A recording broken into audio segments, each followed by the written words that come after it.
Ska försöka att no, I'm going to do it in English, exactly, that's how it was. You will see some Norwegian and Swedish here also. Try to talk about value-based healthcare as we've been doing it in a little bit practical terms in Uppsala, the way we have interpreted value-based healthcare. And I have had the responsibility for introducing this in Uppsala since 2014, but at the same time also working part of my time as a consultant at our burn unit. Uppsala University Hospital, it's about 800,000 different care events. I mean, meetings between patients for operations, for outpatient consultations, and we have 8,000 employees that will have these kind of meetings. It's, of course, exciting and interesting to see how can we make these interactions in a way that's really patient-centered. It's a challenge, of course. Uppsala has a small primary catchment area of only 350,000, and it's quite a big university hospital. So we serve like 6 other local hospitals for more specialized, highly specialized care. That's about 2.2 million. And for national care, like for the burn units, it will be half of the country. This is a picture from this last summer in Almedalen in Sweden, where we have this meeting, where everybody meets. 4,000 seminars, politicians, policymakers, companies. Excuse. Okay. We had that in Denmark too. Great. And this 450, I think, seminars on healthcare. This was Dagens Medicin arranging, the best in test. They have this, ranking of hospitals. And these are hospitals, Kalmar, Jönköping, that have been on top several years in a row. Not Uppsala. And they are discussing here now for, I think, 45 minutes, about continuous improvements, but also organizational changes, connecting to primary care, lots of challenges. And at the end of the seminar, after 40 minutes, they turn to Ronja sitting here, the patient representative, and she gets to talk and she says, I'm blind and ask the ophthalmic unit to call when I get a scheduled time for my operation. This is not unreasonable. Still, I get a letter. And she continues, much would be so simple to improve. You need to be more specific than to talk about change of the whole system. And sitting there listening to this, of course, the gut feeling is, this is, of course, what's important. And it's so easy that we start talking about systems and changes without having this as kind of the important part. How do we take care of this in a good way? What do you think this is? This is my career at Uppsala Akademiska Sjukhus. When I started in 95, it said total quality management. And then it was LUTS, and then it was KUL, kvalitet, utveckling och ledarskap. KUL. Balanced scorecards, genombrott, bra flyt, lean, you know them all. Characterized by enthusiastic head of departments, consultants, internal or external, telling that now we are close, now we will really help you. And of us working in healthcare, sometimes feeling a little tired. What's coming now? Let's just keep our heads low and it will blow over, and usually, it might be right. And then I'm going to talk to you about value-based healthcare, as we say, Værdibaseret vård. Do you feel a lot of energy? And this is something I think is important to discuss. The debate during these years in Sweden, and I'm sure it has been also, I guess, in the other Nordic countries, has been widespread from, I read this in Swedish now, läkekonst har ersatt sjukvårdsproduktion, connected to new public management, or hur mycket bonus ger ett benbrott. After talking about lean all the time, then suddenly 7 years of scandals with lean in Region Skåne. Värdebaserad vård lika illa som new public management. Hans Rosling, maybe many of you know him from Uppsala also. Sadly he died recently. Svensk sjukvård är bäst i världen men måste få kosta mer pengar. Svensk sjukvård klart sämst på att ta hand om patienterna. Dagens Nyheter.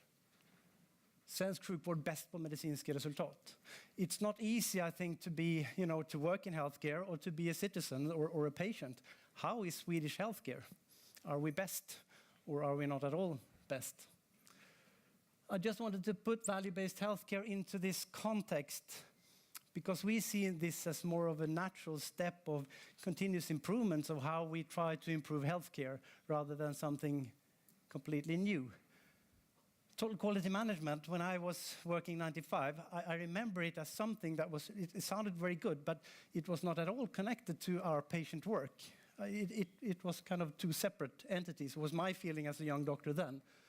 I think that led to in Sweden, this is not only I think for Uppsala, I think this is also for discussions that went on in different hospitals in Sweden and maybe in the other Nordic countries too.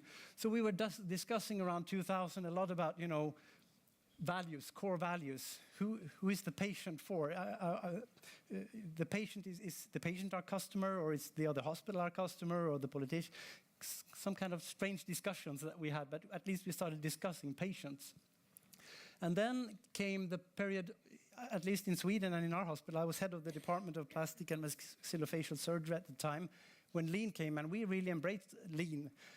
And why was that? Well, I think it was because digitalization came then. We got our electronic health records, but at the same time, we didn't really not rely on them. So we still kept our, black books, and we had our Terry folders, and so it was kind of lots of double documentation everywhere. So I think it was quite good for us then to get into some order, and we embraced Lean, but very much of a kind of a point Lean in the Department of Plastic Surgery, in our OR, looking very much on, how our referrals were and optimizing our processes. But at this time, we did not have many quality data out in the ward. When I was in the burn unit, we did not discuss how does it go for our patients. We started discussing hygiene and falls and pressure ulcers, from these national kind of initiatives, but not how does our patients do. So, and I think also when in the Martini Clinic you're talking about, also at this stage, I think we did a lot of trying to get, in another operation, be so efficient, take away waste, so we could get one more operation for prostatic cancer into our ward. But we did not know how many patients were impotent and incontinent. So instead of the Martini way then, of focusing on that, and then when you know that you get, a better outcome, maybe it takes a little longer time, dissecting this nerve, it takes half an hour more, then you can start reducing time. But, it's kind of thinking the other way around, focusing on outcome, and then you can start, making it more efficient. So this was a period where you had a lot of discussions in Sweden, and one person that debated a lot was Britt-Marie Arnell. She wrote an open letter, wife of a cancer patient, her husband Rolf Edman. She said, who in healthcare takes the responsibility for my husband's cancer? And she said, we are going here meeting the angels of care, me and my husband, sending us to the next angel of care, and the next angel of care, sometimes in a different hospital. And then suddenly they discovered that these angels of care did not talk to each other, and they got concerned. But they said, the angels of care, you don't have to worry because we have the electronic health record. And then they saw that this was just an endless long text mass that nobody had the time to read before the 20 minutes consultation. And they got concerned. Do we have to take care of, that we don't miss things? So she said, why don't you talk to each other? At the same time, she said, I'm sure that Swedish health medical care is among the best in the world. And when we meet angels of care, in a direct contact, it's really good. But why don't you talk to each other? Why doesn't it connect in a good way? So that's when we at least started discussing how can we work more process-oriented for the patients. And then it's kind of a natural step, as I see it, to a further focus on patient value, really engaging patients in the improvement work and really looking at what is important for our patients.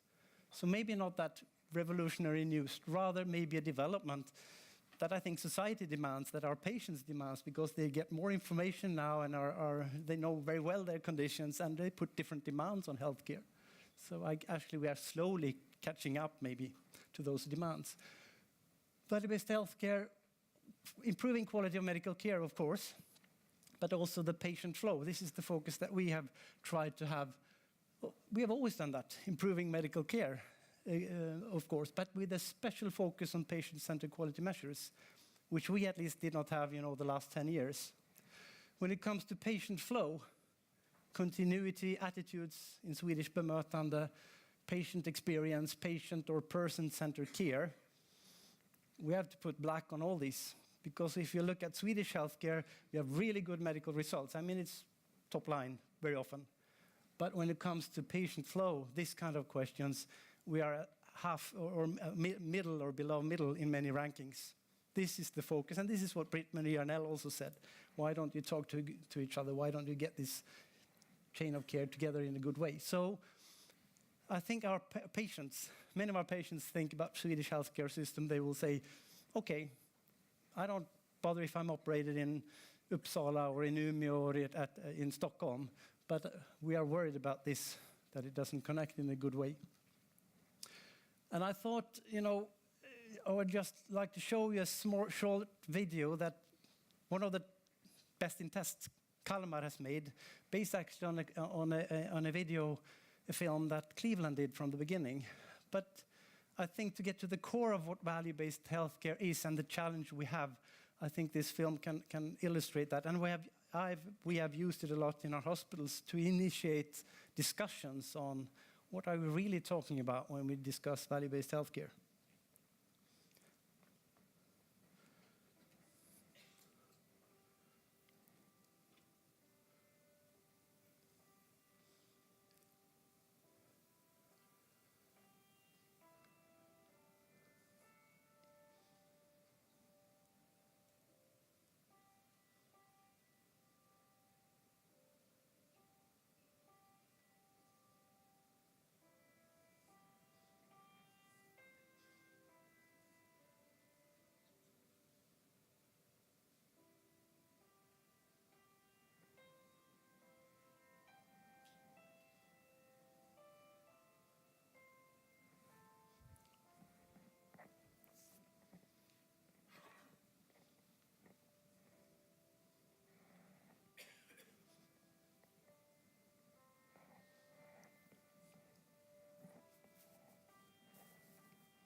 Jag har sett den här filmen. I've seen this film, I think, 100 times more than that, and still I always get a little, I know that my voice will also be like this.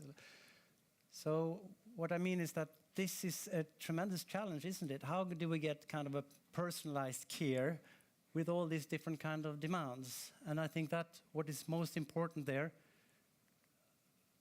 maybe we just don't bother about that with the sound for the next one. I think so. We won't have time for that. Thank you. So it's very much, of course, how can we design a way that we in healthcare can make sure that this is not a burden on single heroes in our organization to take care of these demands, but rather building something that can make it safe and secure for the patients. And that is, of course, about teamwork. And that's what we see value-based healthcare at.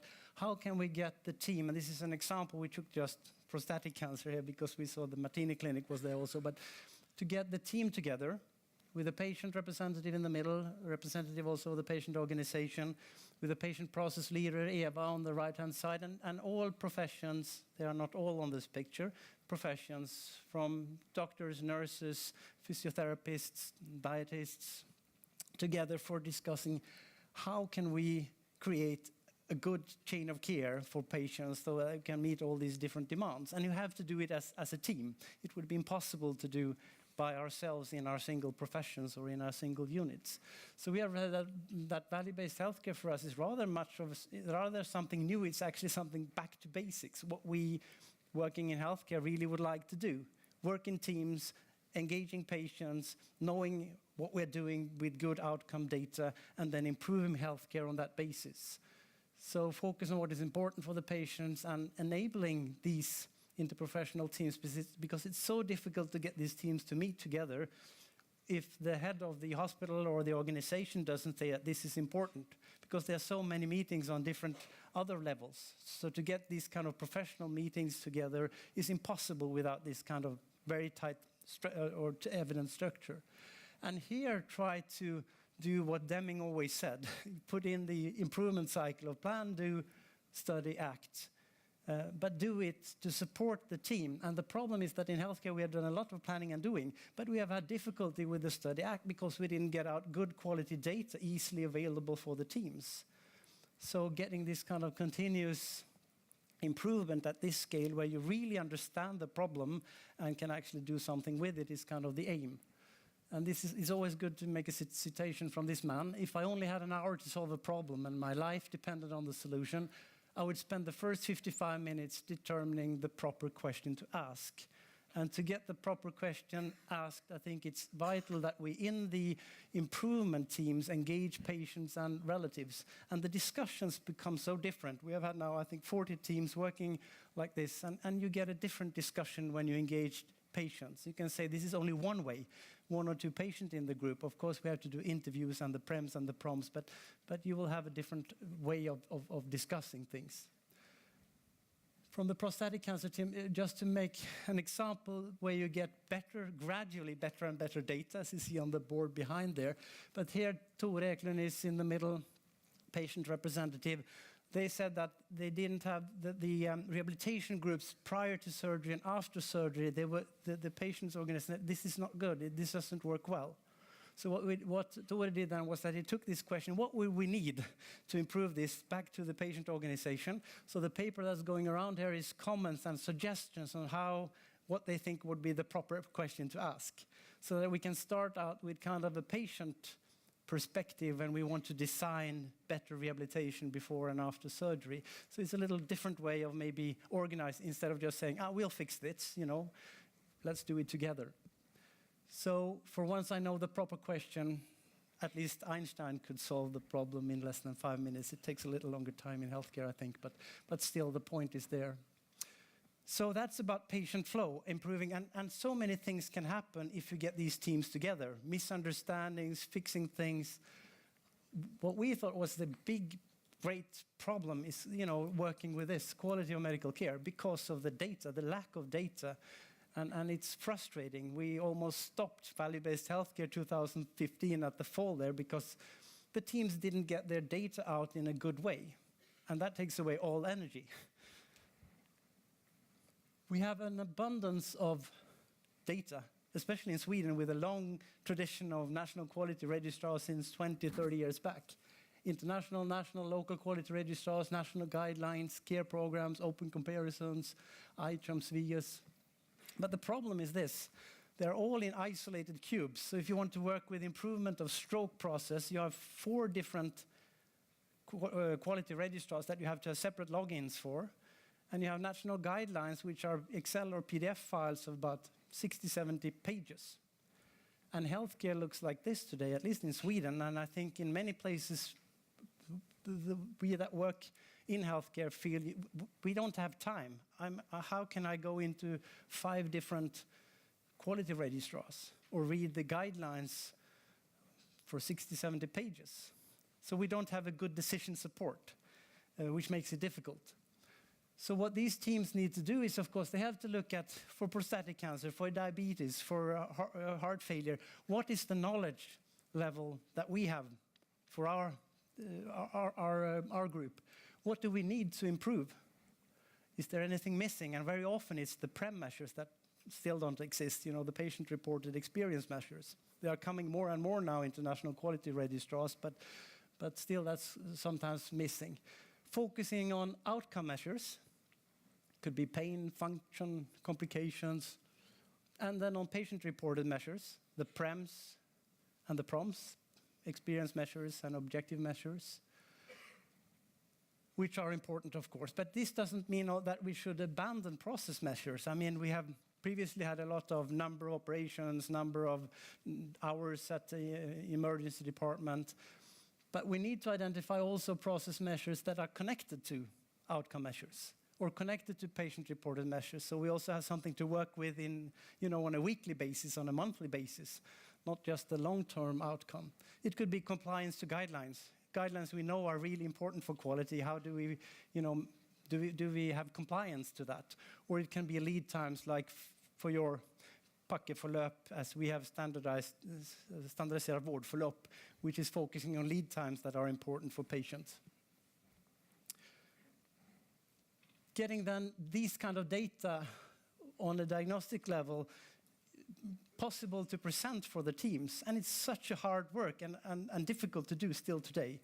Sometimes you have to, connect directly with these quality registrars to get this kind of data available, your own data back into the hospitals. So a lot of work had to be put into that, both to have production data for diabetes, waiting times, and these kind of things, but also patient-reported data and then quality registry data. And then gradually building more and more good data on kind of this diagnostic level also, not only for the units as we had before, Department of Plastic Surgery, that's where we got our numbers previously, but now on this area. So when we do this, does this create patient value? Well, not really, because when this kind of data comes out to the ward, then suddenly we discover that this is actually not really good data. We haven't registered it right. Maybe we didn't register some things. But what happens is it gets into a process where actually the teams say that, oh, we have to improve this data, and we really want this data, so we are eager to do it. We don't register this, but this is really important. And you have the team there, the secretary, the nurse, the doctor, so you get an understanding of the importance of taking care of the quality of your data by yourself to be able to rely on it more. In Sweden, we have now something called etablering en sammanhållen struktur för kunskapsstyrning i hälso- och sjukvård, which is trying to get all this here together in a common kind of national system. But I think what is important in this is this pyramid that you have seen, I'm sure, several times before, which is turned upside down as to what it was previously. Macro national level, national quality registrars, meso level, like county council support, and then the micro level, which is the patient and the team. And I'm happy that they now show it this upside down way, because we have had so many good things at national level, but it's so difficult to get it out into the team so that it really gets to be useful. Just one example at the end here, maternity care team here. We have really good data there in something called SWIS, where we have, six county councils, 70% of population of Sweden into one, where we have really collected quality data from quality registrars and a broad spectrum of other sources, but only for 7 or 8 diagnoses. But maternity care is one, stroke, diabetes, and some others. Really good data. You have the team lining up here in front of this kind of database, national database, which are just, you will only look at the colors here, not the numbers and details. But here you can see this is a historic comparison, between these 7 county councils. And you can see Uppsala here, deliveries, 7,700 deliveries. You have outcome measures. Here you have resources, you have process measures, you have case mix, adjustable factors. And if you see the red here, it's a lot of red, isn't it? For Uppsala. And you see looks a lot greener. This is a local hospital, smaller hospital. So what do we at university hospitals usually say when we see these kind of figures? We have very difficult patients in our university hospitals, so this is not so strange, is it? Huh? So the good thing is now when we have really good data, so we can do the case mix and risk adjustment. So if you look at the red and see what will be green, we have 2 examples here. Perineal tears. Been big discussions about tears, during delivery, and cesarean level of cesarean sectios. And you see when we case mix and risk adjust, it's okay with the perineal tears. We don't have to focus on that in our improvement work, but we still have to focus on other areas. And we could identify several areas in this kind of good database that we could work with, which really engaged our team at, maternity care team. So then we are at level 1. What overall outcome measures are prioritized to focus on? We can see them. We have a benchmarking. We really rely on the data. It's even case mix and risk adjusted. So if you have really good data, it gets a lot of energy. So this team then identified 6 areas, defining improvement teams. The blue ones are the one that we found, on this benchmarking part. But we said that what's missing? Actually, in the national quality database, there was nothing about patient experience. We have to add that, of course. And what about the baby coming out? Maybe it's good to know how is the baby? So they added that too. Working with these measures for outcome, trying to improve it. And of course, you would have to have this team together and say, okay, how should we know what is important in our processes to improve? If you have a measure on infection rate, it's not so interesting to look at this infection rate maybe once a week or once a month. But when you start discussing what is affecting infection, well, if you don't take away the urinary catheter, if you have that they're unnecessary, you will have maybe a 5% increase of infection every day. So then seeing that, if we don't take away this urine catheter on Friday, we don't have a good routine, so it will stay there until Monday morning. So let's work with that. Let's measure these things. Number of vaginal examinations influences infection rate. So let's have that as a measure to see that we lower the number of vaginal examinations. Then it gets to be really interesting, of course, for the teams working on the floor to do improvements. And then how do we drive and follow up the change is, of course, the next question. And again, with life being like this, it has to be, of course, in a way that's visualized, that's easy for us to follow. And I think that our time, because we started a little late, is maybe, can I show 2 minutes of this? No? No, I don't think so.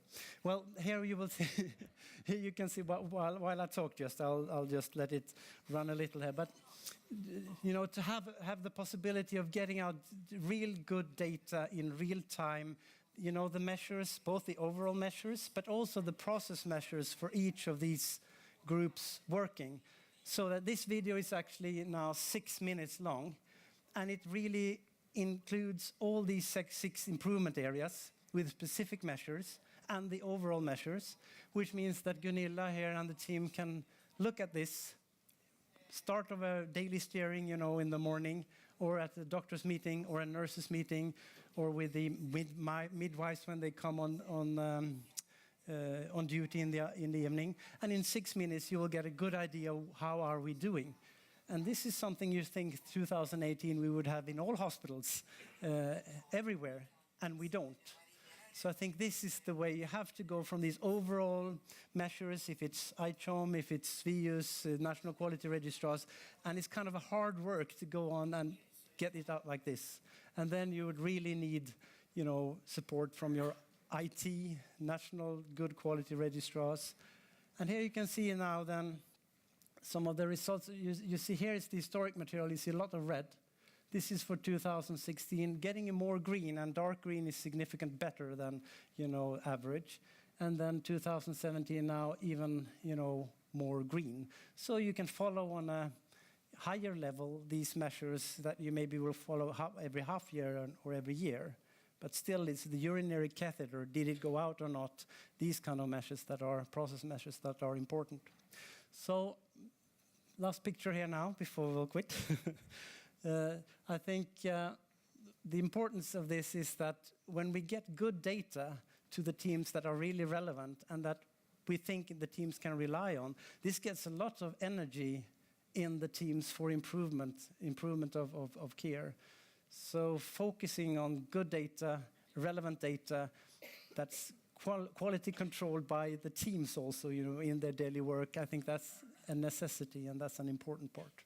Then I will stop. Yes.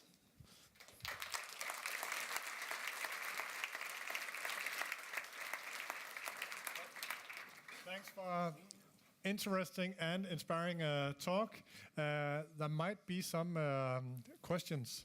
While people are considering it, I'd like to ask you, in Sweden overall, how is the implementation of value-based healthcare coming in? If you see the discussions, there's a lot of discussions going on. There has been different ways that this has been implemented, and I didn't get time now to tell you how we organize it, but we have decided we are keeping our specialities, because we think that it's important that you get the best plastic surgeons, the best ENT surgeons, that this is good for education. But we are making a more matrix organization where the processes, patient process leaders like Eva for prostate cancer really gets more and more influence. So now the meeting is between head of departments and the process leaders in decision making. So that's our matrix organization. Whereas in other hospitals like Karolinska, they have made a very radical change where these specialities are, it's all process-based, and it's a lot of discussion about that. But for us, we feel this is a safe way. We do it in a slow way, you can say. We have only 40 processes working with that. But we are focusing on the team, the improvement, and getting into the regular organization, but in a stronger way, to empower the teams and the process leaders. That's our way to do it. Roger. So, any questions? Or stay forever silent and implement? Yeah. Ja, og I må også stille spørgsmål på dansk, bliver der sagt her fra You Speak Scandinavian, right? Scandinavian, Yeah. yes. No, I think that was all. Let's give him a big hand.